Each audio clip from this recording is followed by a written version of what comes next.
Before we get into today's video, I want to tell you that today's video is brought to you by this product I've really been loving, called Democracy. It's completely changed my life. I feel super empowered and I want to share it with all of you guys too. So if you use the coupon code Evelyn, you can get your first month of being an informed voter absolutely free. Okay, hashtag not spawn, but we see ads in our social media feeds all the time, right?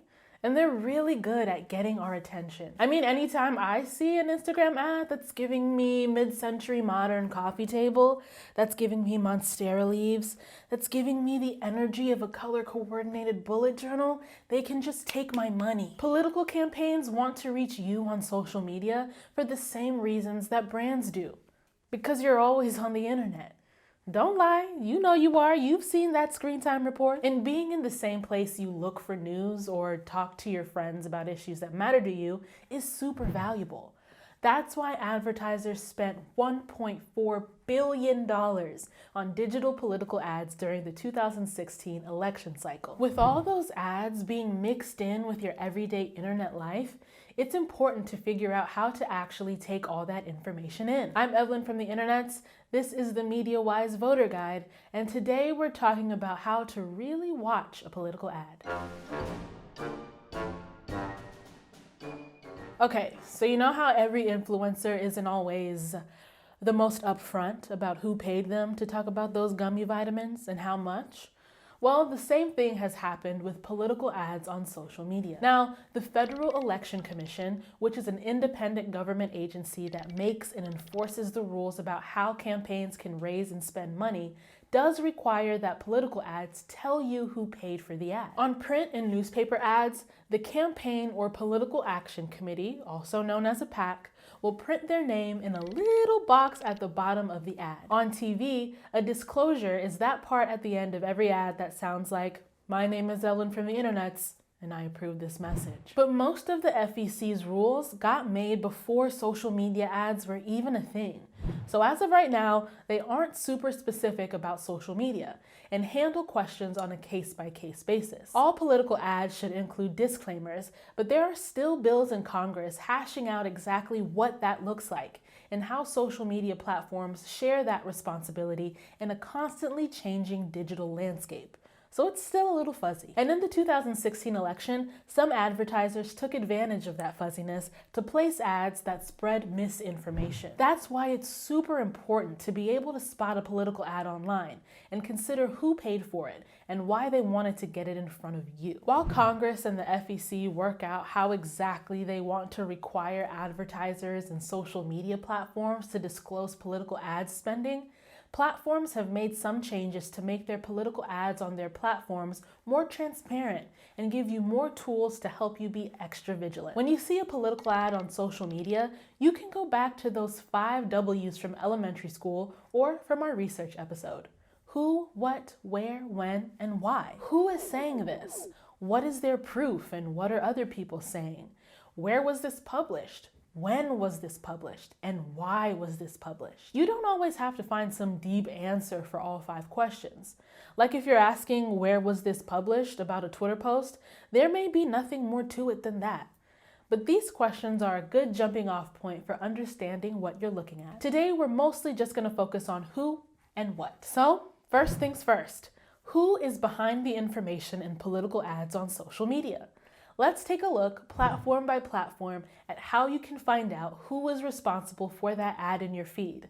Starting with my personal favorite, Instagram. You can spot an Instagram ad by looking for the word sponsored in the top right and a call to action link below the photo in the main feed, or swipe up if you're in stories. You can also click the 3 dots in the top right corner of the ad to get all the info about where the advertiser is, who they're targeting, and how much they're spending. Now, moving to Facebook, where you should be just as careful about looking at ads as you are about looking at the conspiracy memes that your one weird auntie posts. Facebook ads also say sponsored at the top, and to read more about who bought the ad, how much they're spending, and who they want to get in front of, you can click on the little eye in a circle that appears on each ad. Facebook also keeps a searchable library of all the political ads on the platform if you want to browse around and see what other ads that advertiser is running. Snapchat keeps a library of all their political ads that you can download and look around in. This is a great way to test your new skills and get a sense for all the audiences campaigns are targeting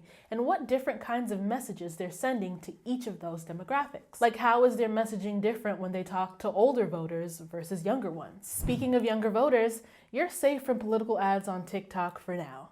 The platform says it doesn't allow any political advertising, and I just hope that also means they don't allow cringy videos of politicians trying to hit the whoa. Twitter also made changes to ban political ads. Candidates, political parties, PACs, and even some issue-based advocacy organizations aren't allowed to run ads on their platform. But how exactly they define the political ad is still kind of a work in progress. So when you see the word sponsored under a tweet, take a moment to click over to the profile that tweeted it. You can look for a blue check mark, read their other tweets, look at their bio, even the ratio of profiles they follow to followers to get a sense for whether the account's legit. Then, once you've figured out who is behind the ad, open up a few more tabs to look for more evidence about who they are and what they want their ad to accomplish. It's a good practice to get into. Instead of taking in information via long, endless scrolls down websites, articles, or social media feeds, you pause as you read to open up new tabs with other sources of information like news articles, fact-checking websites, and those digital ad libraries we just talked about. Then you compare across those sources of information as you read. This is where you're getting into a what question. What are other sources saying? No single source of information you check is going to be entirely neutral and unbiased, because the people who make them aren't either. But if you compare lots of sources, they'll help you build a bigger, more complete picture. So let's say we knew about all these steps in 2016, when sketchy advertisers ran ads near Election Day telling voters that they could cast their ballot for then-candidate Hillary Clinton by sending a text. Now, as much fun as it would be to vote via a string of bald eagle emojis, we all know it's not that simple. So how would you read this ad? First, you look at who is behind this information. The bottom of the ads said paid for by Hillary for President 2016. So you could click those 3 dots for more information and see if the name of the advertiser matched up. You could also go directly to the Snapchat or Facebook ad library, or an independent ad library like ProPublica's ad tracker, and search for the ads run by Hillary's verified accounts to see if any of the ads matched. If they don't, that's your first sign that something's off here. Then you ask an all-important what question. What's the evidence? Since you already have Hillary's Facebook page open from step 1, you can look around and see that when she's asked people to text for voting info, her campaign used the number 47246, not 59925, the number in the ad. You could use a rigorously researched fact-checking website like PolitiFact to see if they've covered claims about voting from your phone. You could also visit sites that compile public campaign finance data.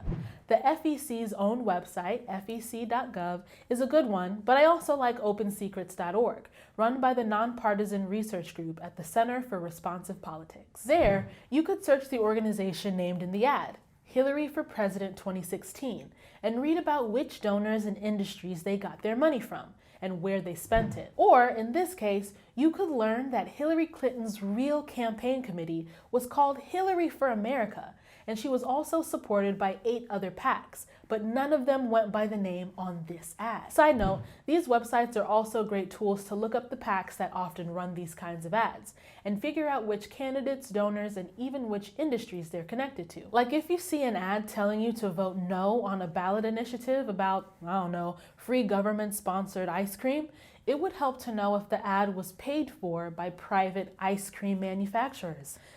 We've really got to get big ice cream's interest out of our democracy. Once you've looked at the evidence, ask yourself, what are other sources saying? We looked at a few sources to find our evidence about this claim, but hey, if there's a brand new way to vote, it would be pretty big news, right? we could expect that media outlets across the political spectrum would talk about this. But if you search everywhere from the Wall Street Journal to the Washington Post, and honestly, those are just the W's, there's no coverage about a groundbreaking new voting law. There are, on the other hand, lots and lots and lots of articles about a social media ad voter suppression scam. Whew! Aren't you glad we opened up all those tabs before a fake campaign advertiser left your vote on red? This process may seem like a lot at first, but I promise you will get really good at opening up a lot of tabs to check up on what you're seeing with a little bit of patience. Go ahead and practice asking these questions about any ad you come across. I'm looking at you, Kylie Jenner. I know you do not use that same drugstore face scrub that I do. It's a lie. Look, advertisers spend a lot of money trying to influence what you buy, how you dress, and yes, who you vote for. So at least make them work a little harder for that influence. You're worth it. Using the transparency tools within each platform is a good first step. But if you combine that with a little bit of basic research to check the claims in the ad against other sources, it will help you read between the lines about what the ad is really trying to say. The MediaWise Voter Project, MVP for short, is led by the Poynter Institute. That's a journalism teaching nonprofit. Complexly, the creator of this video, is a partner on MVP. The MediaWise Voter Project is supported by Facebook.